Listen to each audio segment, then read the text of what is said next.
Baik, bismillahirrahmanirrahim. Assalamualaikum warahmatullahi wabarakatuh. Salam matematika. Ya, bagaimana kabarnya teman-teman semua? Semoga kita selalu dalam keadaan sehat walafiat. Kembali di channel kita Fajar Quiz Victor. Ya, pada kesempatan kali ini kita akan membahas 10 soal TWK ya teman-teman ya, tes wawasan kebangsaan ya. Kemarin kita sudah belajar TKP, tes kepribadian ya. Sekarang kita selingi dengan soal tes wawasan kebangsaan. Baiklah, langsung saja, ini dia soal yang pertama. Soal yang kedua,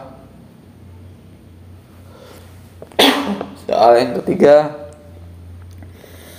soal yang keempat,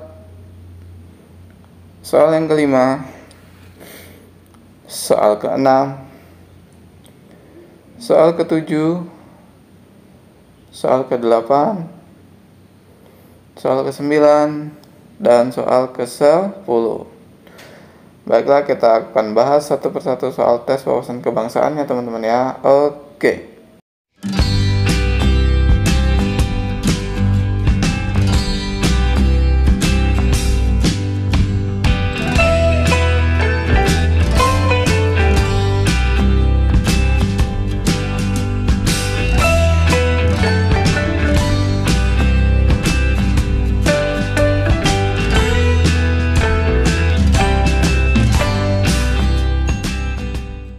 A few moments later. Baik, untuk soal pertama saya bacakan dulu. Sebagai norma dasar Pancasila mengandung makna bahwa nilainya bersifat A. Fleksibel, B. Normatif, C. Rigid, D. Imperatif, E. Semantik. Oke, sebagai norma dasar Pancasila mengandung makna bahwa nilainya bersifat imperatif. Apa itu? Imperatif adalah yang bersifat mengharuskan ya teman-teman ya. Berarti jawabannya adalah yang D ya teman-teman ya. Baik, hanya seperti itu saja ya, semoga bisa dipahami. Oke, kalau untuk yang lain fleksibel ya fleksibel, normatif itu normatif ya. Kalau rigid itu saya agak lupa ya, rigid sama semantik ya. Tapi di sini jawabannya adalah imperatif ya teman-teman ya. Baik, untuk nomor 3, secara yuridis Pancasila terletak dalam A. Penjelasan Undang-Undang Dasar 1945, B. Proklamasi, C. Pembukaan Undang-Undang Dasar 1945, D. GBHN, E. Batang tubuh Undang-Undang Dasar 1945. Oke, secara yuridis Pancasila itu terletak pada Undang-Undang 1945. Berarti jawabannya adalah yang C ya teman-teman ya. Oke, semoga bisa dipahami. Kita lanjut ke nomor berikutnya. Sisi negatif yang harus dihindari dalam menyongsong kemajuan teknologi dewasa ini adalah A. Proaktif, B. Eksklusivisme, C. Kuriositas, D. Adaptif, E. Profesionalisme. Sisi negatif yang harus dihindari dalam menyongsong kemajuan teknologi adalah eksklusivisme. Eksklusivisme itu adalah paham yang mempunyai kecenderungan untuk memisahkan diri dari masyarakat ya, eksklusif gitu ya. Itu tidak boleh, jadi jatuhnya kita nanti menyendiri gitu ya teman-teman ya, itu tidak boleh. Itu berarti jawabannya adalah yang B. Oke, semoga bisa dipahami. Kita lanjut ke nomor 4. Oke, nomor 4, suatu komunitas di Jakarta melakukan kegiatan bagi-bagi nasi setiap malam.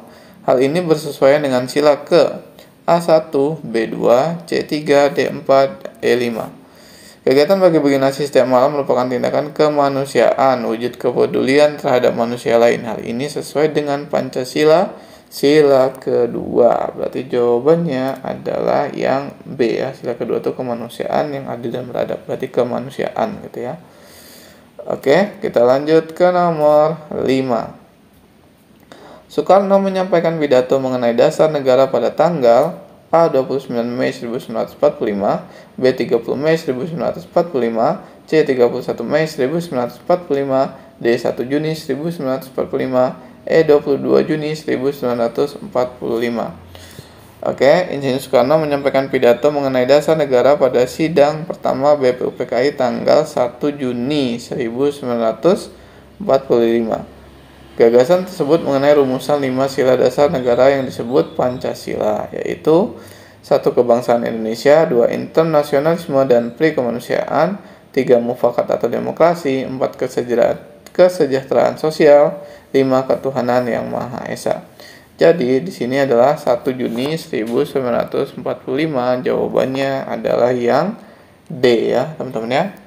Oke, semoga bisa dipahami. Kita lanjut ke nomor berikutnya yaitu nomor 6. Pasal berapa saja Undang-Undang Dasar 1945 pertama kali diamandemen?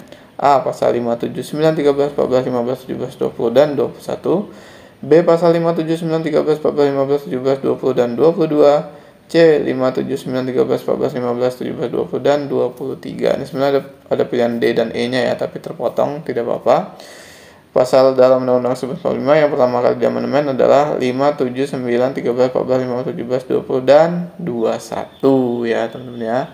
Jadi jawabannya adalah yang A. Oke, semoga bisa dipahami. Kita lanjut ke nomor 7. Kapan amandemen ketiga dilakukan? A. 9 November 2001, B. 9 November 2002, C. 9 November 2003, D. 9 November 2004, E. 9 November 2005. Oke, ini tanggalnya sama 9 November ya, tinggal tahunnya aja, yaitu di sini perubahan pertama disahkan 19 Oktober 1999.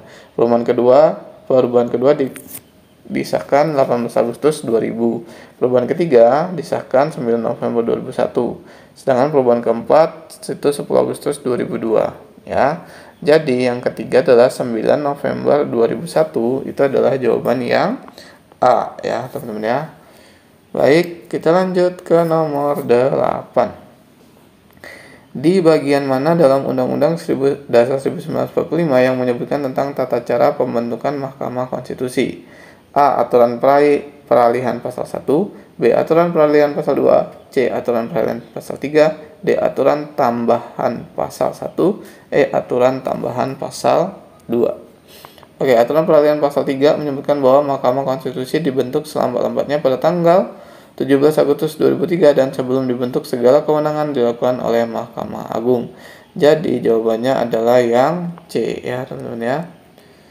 Oke, seperti itu. Semoga bisa dipahami. Kita lanjut ke nomor 9. Macam dan harga mata uang ditetapkan dalam Undang-Undang Dasar 1945 pasal A23A, B23B, C23C, D23D, E23E. Macam dan harga mata uang ditetapkan dalam Undang-Undang Dasar 1945 itu pasal 23B. Maka jawabannya adalah yang B ya teman-teman ya. Oke, kita lanjut ke nomor terakhir. Suatu pemerintahan yang dilakukan oleh seluruh rakyat guna kepentingan seluruh rakyat disebut pemerintahan. A. Tirani, B. Monarki, C. Oligarki, D. Aristokrasi, E. Demokrasi. Ini pasti bisa ya teman-teman ya. Pemerintahan yang dilakukan oleh seluruh rakyat untuk kepentingan seluruh rakyat disebut adalah demokrasi ya, seperti Indonesia sekarang ini ya teman-teman ya. Maka jawabannya adalah yang E. Oke. Udah selesai teman-teman ya 10 soal tes wawasan kebangsaannya. Semoga bermanfaat dalam persiapan tes CPNS dan kedinasannya. Oke, silakan yang belum subscribe dulu ya, karena subscribe itu gratis. Jika banyak subscribe, kita akan selalu semangat upload video terus. Dan teman-teman tidak ketinggalan ketika kita upload video terbaru. Bantu channel yang berkembang dengan cara like, comment, dan share ke teman-teman kita semua. Baiklah, sampai di sini dulu perjumpaan kita. Kurang lebihnya mohon maaf. Saya kira wabillahi taufiq wal hidayah. Wassalamualaikum warahmatullahi wabarakatuh. Salam matematika.